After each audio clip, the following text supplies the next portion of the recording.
Hi friends, welcome to my cooking channel. ನಾನಿವತ್ತು ಜಾಮೂನ್ ಮಾಡ್ತಾಯಿದ್ದೀನಿ. ಚಿಕ್ಕವರಿಂದ ಹಿಡಿದು ದೊಡ್ಡವ್ರಿಗೂ ಇದು ತುಂಬ ಇಷ್ಟ.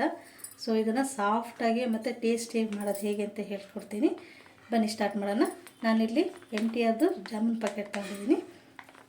175 ಗ್ರಾಮ್ದು. ಇದನ್ನು ಕಾಲ್ಸ್ಕೋಬೇಕು. ಸೊ ಕಾಲ್ಸ್ಕೊಳ್ಳೋಕ್ಕೆ ನಾನಿಲ್ಲಿ ಸ್ವಲ್ಪ ಹಾಲನ್ನ ಯೂಸ್ ಮಾಡ್ತಾಯಿದ್ದೀನಿ. ಸೊ ನೋಡಿಕೊಂಡು ಕಾಲ್ಸ್ಕೊಳ್ಳಿ. ಜಾಸ್ತಿ ಗಟ್ಟಿ ಕಾಲ್ಸ್ಬೇಡಿ.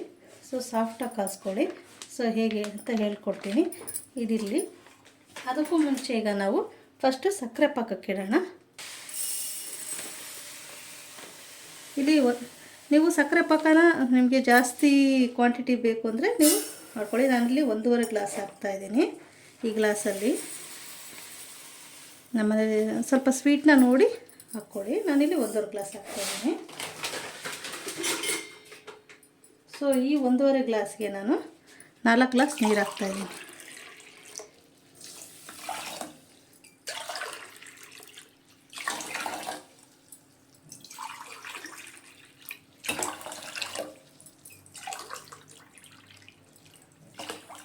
ಸಾಕಾಗುತ್ತೆ ಇಷ್ಟು ನೀರು. ಸೊ ನಿಮಗೆ ಜಾಸ್ತಿ ಸಕ್ಕರೆ ಶುಗರ್ ಸಿರಪ್ ಜಾಸ್ತಿ ಬೇಕು ಅಂದರೆ ಸ್ವಲ್ಪ ಜಾಸ್ತಿ ಮಾಡ್ಕೊಳ್ಳಿ.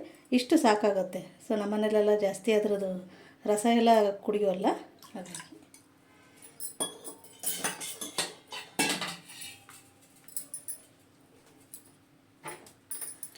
ಓಕೆ ಫ್ರೆಂಡ್ಸ್, ಇದು ಚೆನ್ನಾಗಿ ಕುದೀಲಿ. ಸಕ್ಕರೆ ಕರಗಿ ಚೆನ್ನಾಗಿ ಕುದೀಲಿ. ಇದಕ್ಕೀಗ ನಾನು ಏನು ಹಾಕ್ತಿದ್ದೀನಿ ಅಂದರೆ 2 ಏಲಕ್ಕಿನ 3 ಏಲಕ್ಕಿನ ಈ ಥರ ಓಪನ್ ಮಾಡಿಬಿಟ್ಟು ಈ ಥರ ಹಾಕ್ತಾಯಿದ್ದೀನಿ. ಈ ಥರ ಒಂದು 4 ಲವಂಗ ಹಾಕ್ತಾಯಿದ್ದೀನಿ. ಸೊ ಅದ್ರ ಜೊತೆಗೆ ಅದು ಚೆನ್ನಾಗಿ ಮಾಡಲಿ, ಚೆನ್ನಾಗಿ ಕುದಿ ಬರಲಿ. ಅದು ಇಲ್ಲಿ ಸಕ್ಕರೆ ಪಾಕ ರೆಡಿ ಆಗ್ತಾಯಿದೆ. ಈಗ ನಾವು ಹಿಟ್ಟನ್ನ ರೆಡಿ ಮಾಡ್ಕೊಳ್ಳೋಣ. ಓಕೆ ಫ್ರೆಂಡ್ಸ್, ಹಿಟ್ಟನ್ನ ಕಾಲ್ಸ್ಕೊಳ್ತಾ ಇದ್ದೀನಿ. ಸೊ ಇದನ್ನು ಕಟ್ ಮಾಡ್ಕೊಳ್ಳೋಣ. ಹಿಟ್ಟನ್ನು ಒಂದು ಬೌಲಿಗೆ ಹಾಕ್ಕೊಂಡು ಕಾಲ್ಸೋಣ. ಸೊ ಸ್ವಲ್ಪನೇ ಹಾಲು ಹಾಕ್ಕೊಂಡು ಕಾಲ್ಸ್ಕೊಳ್ಳಿ. ಇಲ್ಲಾಂದರೆ ನೀರಲ್ಲೂ ಕಾಲ್ಸ್ಬೋದು. ನೀವು ಬೇಕಾದರೆ ಒಂದು ಅರ್ಧ ಸ್ಪೂನ್ ತುಪ್ಪ ಬೇಕಾದರೆ ಆ್ಯಡ್ ಮಾಡಿ ಕಲಸಿ. ಓಕೆ ಫ್ರೆಂಡ್ಸ್, ಇದನ್ನ ನೋಡಿ ಈ ಥರ ಸ್ವಲ್ಪನೇ ಹಾಲನ್ನ ಹಾಕ್ಕೊಂಡು ಜಾಸ್ತಿ ತೆಳು ಮಾಡ್ಕೋಬೇಡಿ, ಮೀಡಿಯಮಾಗಿ ಕಾಯಿಸ್ಕೊಳ್ಳಿ. ಹಾಲು ಬೇಡ ಅಂದರೆ ನೀರಲ್ಲೇ ಕಾಯಿಸಿ. ನಿಮಗೆ ಬೇಕು ಅಂದರೆ ಅರ್ಧ ಸ್ಪೂನ್ ತುಪ್ಪ ಹಾಕ್ಕೊಳ್ಳಿ. ಒಂದೇ ಸಲ ಜಾಸ್ತಿ ಹಾಕ್ಕೋಬೇಡಿ,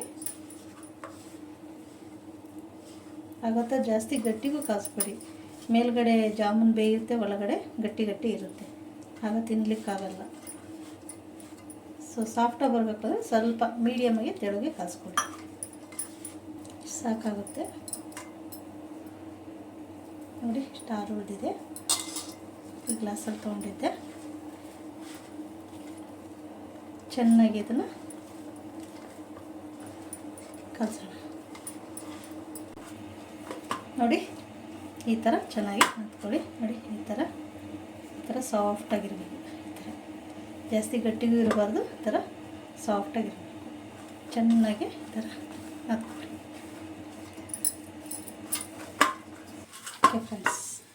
ಓಕೆ ಫ್ರೆಂಡ್ಸ್, ನೋಡಿ ಈ ಥರ ಸಾಫ್ಟಾಗಿ ಕಲಿಸ್ಕೊಳ್ಳಿ.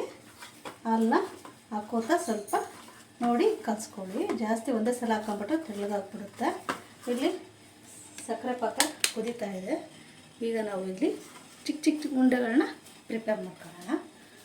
ಓಕೆ, 5 ನಿಮಿಷ ನೆನೆಲಿಕ್ಕೆ ಬಿಡಿ, ಕಾಯಿಸಿ. ಟೈಮ್ ಇತ್ತು ಅಂದರೆ, ಇಲ್ಲಾಂದರೆ ಹಾಗೇ ಮಾಡ್ಬೋದು. ಓಕೆ ಫ್ರೆಂಡ್ಸ್, ನಾನಿಲ್ಲಿ ಚಿಕ್ಕ ಚಿಕ್ಕ ಉಂಡೆಗಳನ್ನ ಮಾಡ್ತಾಯಿದ್ದೀನಿ. ನಿಮ್ಗೆ ಯಾವ ಸೈಜಿಗೆ ಬೇಕೋ ಆ ಸೈಜಿಗೆ ತೊಗೊಂಡು ಈ ಥರ ಚೆನ್ನಾಗಿ ಪ್ರೆಸ್ ಮಾಡ್ತಾ ರೌಂಡಾಗಿ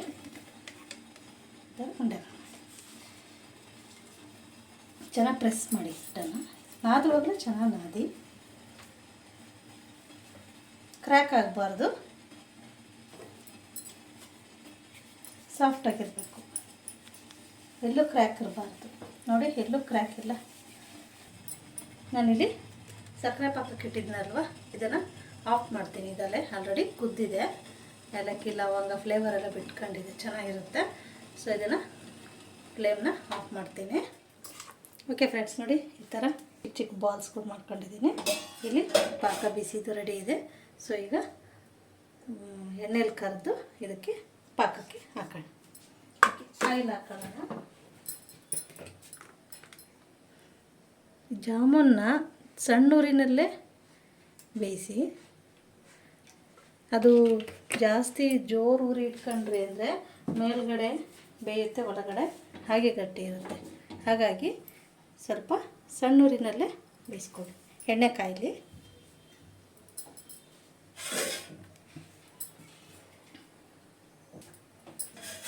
ಓಕೆ ಫ್ರೆಂಡ್ಸ್, ಪಾಕಕ್ಕೆ ಸಕ್ಕರೆ ಪಾಕಕ್ಕೆ ನಿಮಗೆ ಜಾಸ್ತಿ ನೀರಾಯಿತು ಅಂದರೆ, ನಿಮಗೆ ಸ್ವೀಟ್ ಜಾಸ್ತಿ ಬೇಕು ಅಂದರೆ ನೀವು ಬರೀ 3 ಗ್ಲಾಸ್ ಹಾಕಿ, 1.5 ಗ್ಲಾಸ್ ಸಕ್ಕರೆಗೆ 3 ಗ್ಲಾಸ್ ನೀರು ಹಾಕಿದರೆ ಸಾಕಾಗುತ್ತೆ. ಸೊ ನನಗೆ ಇಲ್ಲಿ ಸ್ವೀಟ್ ಜಾಸ್ತಿ ಇಷ್ಟ ಆಗಲ್ಲ ಜಾಮೂನಲ್ಲಿ, ಹಾಗಾಗಿ ನಾನು 4 ಗ್ಲಾಸ್ ನೀರು ಹಾಕಿದ್ದೀನಿ, ನಮಗೆ ಸಾಕಾಗುತ್ತೆ.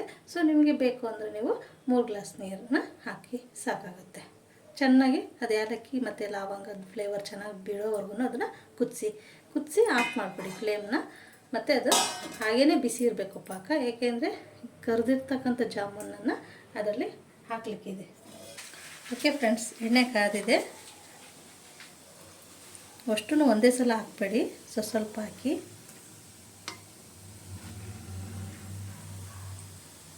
ಉರಿ ಸಣ್ಣೂರಿನಲ್ಲೇ ಫ್ರೈ ಮಾಡಿ ಜಾಮೂನನ್ನು. ಎಣ್ಣೆ ಇದೆ ಅಂತ ಫುಲ್ಲೆಲ್ಲ ಹಾಕಬೇಡಿ.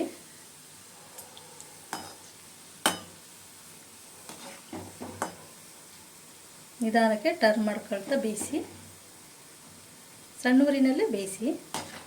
ಅದು ಬೇಯ್ತಾ ದಪ್ಪ ಆಗುತ್ತೆ. ಮತ್ತು ಶುಗರ್ ಸಿರಪ್ಪಿಗೆ ಆದ ತಕ್ಷಣ ಇನ್ನೂ ಸ್ವಲ್ಪ ದಪ್ಪ ಆಗುತ್ತೆ. ಓಕೆ ಫ್ರೆಂಡ್ಸ್, ನೋಡಿ ಈ ಥರ ಚೆನ್ನಾಗಿ ಕರಿಬೇಕು. ಈ ಥರ ಸಣ್ಣೂರಿನಲ್ಲೇ ಇಷ್ಟು ಕೆಂಪಗಾದರೆ ಸಾಕು, ಜಾಸ್ತಿ ಸೀಸ್ಬೇಡಿ. ಉರಿನ ಸಣ್ಣೂರಿನಲ್ಲೇ ಇಟ್ಕೊಳ್ಳಿ. ಓಕೆ, ಇದನ್ನು ತೆಗ್ದುಬಿಡೋಣ. ತೆಗ್ದುಬಿಟ್ಟಿದ್ದು ಶುಗರ್ ಸಿರಪ್ಪಿಂದು ಪ್ಲೇಟ್ ಇತ್ತಲ್ಲ, ಇಲ್ಲಿಗೆ ಹಾಕ್ಕೊಳ್ತೀನಿ. ತಕ್ಷಣಕ್ಕೆ ಹಾಕ್ಬೇಡಿ, ಸ್ವಲ್ಪ ತಣ್ಣಗಾದ್ಮೇಲೆ ಹಾಕಿ. ತಕ್ಕ ತಕ್ಷಣ ಹಾಕ್ಬೇಡಿ. ಅಲ್ಲಿಗೂ ಚಿಕ್ಕದು ನನ್ನ ಮಗಳು ಮಾಡಿರೋದು, ಇದು ಸೀದೋಗ್ಬಿಡ್ತು. ಓಕೆ ಫ್ರೆಂಡ್ಸ್, ಇದನ್ನು ಇನ್ನೊಂದು ಬ್ಯಾಚ್ ಹಾಕೋಣ. ಜಾಮೂನ್ ಮಾತ್ರ ನಿಧಾನಕ್ಕೆ ಕರಿಬೇಕು, ಇಲ್ಲ ಅಂದರೆ ಮೇಲ್ಗಡೆ ಬೇಗ ಬೆಂದ್ಬಿಡುತ್ತೆ, ಒಳಗಡೆ ಹಿಟ್ಟಿಟ್ಟಾಗೇ ಇರುತ್ತೆ, ಅದಾಗ ತಿನ್ನೋಕ್ಕಾಗಲ್ಲ. ಸೊ ನಾನಿಲ್ಲಿ 3 ಬ್ಯಾಚಿಗೆ ಕರಿತಾ ಇದ್ದೀನಿ. ಇದನ್ನು ಟರ್ನ್ ಮಾಡ್ತಾ ನಿಧಾನಕ್ಕೆ ಬೇಯಿಸಿ. ಓಕೆ ಫ್ರೆಂಡ್ಸ್, ಇದು ತೆಗ್ದಿದ್ದೆ ಅಲ್ವಾ, ಇದನ್ನು ಇದಕ್ಕೆ ಹಾಕ್ತಾಯಿದ್ದೀನಿ. ಪಾಕದೊಳಕ್ಕೆ ಶುಗರ್ ಸಿರಪ್ ಮಾಡ್ಕೊಂಡಿದ್ದಲ್ವ ಸಕ್ಕರೆದು, ಸೊ ಅದರೊಳಗಡೆ ಇದನ್ನು ಹಾಕ್ತಾಯಿದ್ದೀನಿ. ಸೊ ಇದನ್ನು ಹಾಗೆ ಮುಚ್ಚಿಬಿಡೋಣ. ಸ್ವಲ್ಪ ಈ ಥರ ಪಾಕನ ಹಾಕಿ.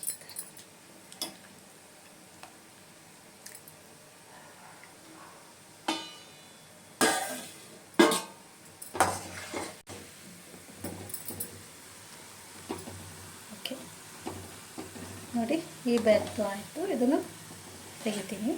ಸಡನ್ನಾಗಿ ಜೋರು ಉರಿ ಇಟ್ಕೊಂಡು ನೀವು ಕರೆದ್ರಿ ಅಂದರೆ ಮೇಲ್ಗಡೆ ಬೇಗ ಈ ಕಲರ್ ಬಂದ್ಬಿಡುತ್ತೆ, ಒಳಗಡೆ ಬೆಂದಿರಲ್ಲ. ಆಗ ಜಾಮೂನು ತುಂಬ ಗಟ್ಟಿಯಾಗಿಬಿಡುತ್ತೆ, ತಿನ್ನಲಿಕ್ಕಾಗಲ್ಲ. ಹಾಗಾಗಿ ಈ ಬ್ಯಾಚದು ತೆಗಿತಾ ಇದ್ದೀನಿ. ಓಕೆ ಫ್ರೆಂಡ್ಸ್, ಇನ್ನೊಂದು ಬ್ಯಾಚ್ ಇದೆ, ಅದನ್ನು ಕರ್ಕೊಂಡು ಬಿಡ್ತೀನಿ.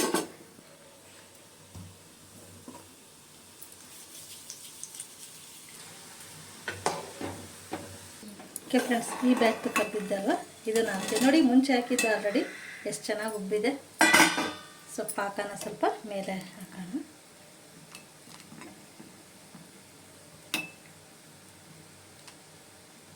ಪಾಕ ಈರಬೇಕು, ಈರಿದಷ್ಟು ಜಾಮೂನು ತುಂಬ ಚೆನ್ನಾಗಿರುತ್ತೆ ತಿನ್ನಲಿಕ್ಕೆ. ಈ ಥರ ಪಾಕನ ಮೇಲ್ಗಡೆ ಈ ಥರ ಸ್ಪ್ರೆಡ್ ಮಾಡಿ.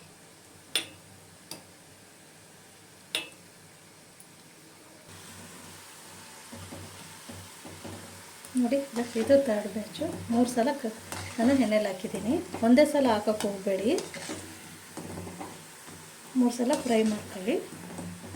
Okay friends, ತೆಗಿಯೋಣ.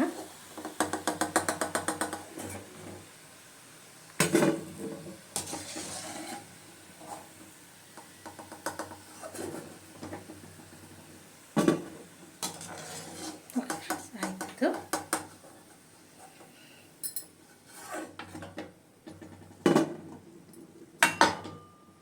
ಈ ಬ್ಯಾಚನ್ನು ನಾನು ಇದರಲ್ಲೇ ಹಾಕ್ತೀನಿ. ಸೊ ಇದಕ್ಕೆಲ್ಲ ಪಾಕನ ಸ್ಪ್ರೆಡ್ ಮಾಡೋಣ.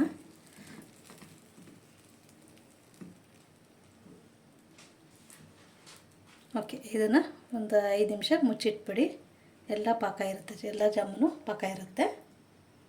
ನೋಡಿ ಫ್ರೆಂಡ್ಸ್, ಎಷ್ಟು ಚೆನ್ನಾಗಿ ಬಂದಿದೆ. ನೀವು ಇದಕ್ಕೂ ಜಾಸ್ತಿ ಶುಗರ್ ಸಿರಪ್ ಬೇಕಾದರೆ ಮಾಡ್ಕೋಬೋದು. ಇನ್ನು ಸ್ವಲ್ಪ ಸಕ್ಕರೆ ಹಾಕ್ಕೊಂಡು ಸ್ವಲ್ಪ ವಾಟರ್ನ ಜಾಸ್ತಿ ಆ್ಯಡ್ ಮಾಡಿದರೆ ಆಯಿತು. ಓಕೆ ಫ್ರೆಂಡ್ಸ್, ಇದು ಚೆನ್ನಾಗಿ ನೆಂದ್ಕೊಳ್ಳಿ, ಇಲ್ಲ ಸಕ್ಕರೆ ಪಾಕನ ಹಿರ್ಕೊಳ್ಳಿ. ಒಂದು 5 ನಿಮಿಷ ಮುಚ್ಚಿಟ್ಬಿಡೋಣ. ಓಕೆ ಫ್ರೆಂಡ್ಸ್, ನೋಡಿ ಯಾವ ಥರ ಎಲ್ಲ ಜಾಮೂನೆಲ್ಲ ಪಾಕ ಇಟ್ಕೊಂಡು ಎಷ್ಟು ಚೆನ್ನಾಗಿ ರೆಡಿಯಾಗಿದೆ ನೋಡಿ. ಇದನ್ನು ಮಾಡಿ ಸ್ವಲ್ಪ ಹೊತ್ತು ಬಿಟ್ಟು ತಿಂದರೆ ಇನ್ನೂ ಚೆನ್ನಾಗಿರುತ್ತೆ. ಓಕೆ ಫ್ರೆಂಡ್ಸ್, ಇದನ್ನು ಸರ್ವ್ ಮಾಡ್ಕೊಳ್ತೀನಿ ಬೌಲ್ಗೆ. ಓಕೆ ಫ್ರೆಂಡ್ಸ್, ನೋಡಿ ಜಾಮೂನ್ ಎಷ್ಟು ಚೆನ್ನಾಗಿ ಬಂದಿದೆ, ರೆಡಿ ಆಯಿತು. ಸೊ ನೀವು ಒಂದು ಸಲ ಟ್ರೈ ಮಾಡಿ, ಖಂಡಿತ ತುಂಬ ಚೆನ್ನಾಗಿ ಬರುತ್ತೆ. ಈ ಮೆಥಡಲ್ಲಿ ಮಾಡಿ, ಸಾಫ್ಟಾಗಿರುತ್ತೆ, ಹೊರಗಡೆನೂ ಬೇಯುತ್ತೆ ಮತ್ತು ಒಳಗಡೆನೂ ಬೇಯುತ್ತೆ. ಸೊ ನಿಮಗೊಂದು ಓಪನ್ ಮಾಡಿ ತೋರಿಸ್ತೀನಿ.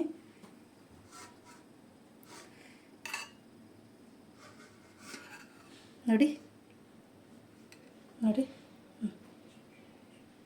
ನೋಡಿ, ಒಳಗಡೆ ಎಲ್ಲ ಬೆಂದಿದೆ. ಈ ಥರ ಬೇಯಬೇಕು. ಓಕೆ ಫ್ರೆಂಡ್ಸ್, ನಾನು ಟೇಸ್ಟ್ ಮಾಡ್ತಾಯಿದ್ದೀನಿ. ಸೊ ನೀವು ಟ್ರೈ ಮಾಡಿ ಮತ್ತು ನನಗೆ ಹೇಗೆ ಬಂತು ಅಂತ ನನಗೆ ಕಾಮೆಂಟ್ ಮಾಡಿ. ಓಕೆ, ಇದನ್ನು ನಾನು ಈ ಥರ ಬಾಳೆಹಣ್ಣಿನ ಸ್ಲೈಸ್ ಮಾಡಿಕೊಂಡು ಹಾಕ್ಕೊಂಡು ತಿಂತೀನಿ. ತುಂಬ ಚೆನ್ನಾಗಿರುತ್ತೆ. ನೀವು ಈ ಥರ ಮಾಡಿ, ತುಂಬಾ ಟೇಸ್ಟಿಯಾಗಿರುತ್ತೆ. ಈ ಥರ ಒಂದು ಸಲ ಟ್ರೈ ಮಾಡಿ, ತುಂಬ ಚೆನ್ನಾಗಿರುತ್ತೆ. ಓಕೆ ಫ್ರೆಂಡ್ಸ್, ಯಾರೆಲ್ಲ ನಮ್ಮ ಚಾನಲ್ನ ಹೊಸ್ದಾಗಿ ನೋಡ್ತಾ ಇದ್ದಾರೆ ಪ್ಲೀಸ್ ಸಬ್ಸ್ಕ್ರೈಬ್ ಮಾಡಿ, ಮತ್ತು ಹೇಗೆ ಬಂತು ಅಂತ ನನಗೆ ಕಾಮೆಂಟ್ ಮಾಡಿ, ಮತ್ತು ಲೈಕ್ ಮಾಡಿ, ಶೇರ್ ಮಾಡಿ, ಮತ್ತು ನಮಗೆ ಸಪೋರ್ಟ್ ಮಾಡಿ. Thank you. Have a good day. ಮತ್ತು ನಾನು ನೆಕ್ಸ್ಟ್ ರೆಸಿಪಿಯೊಂದಿಗೆ ನಾನು ನಿಮ್ಮನ್ನು ಮೀಟ್ ಆಗ್ತೀನಿ. ಬಾಯ್.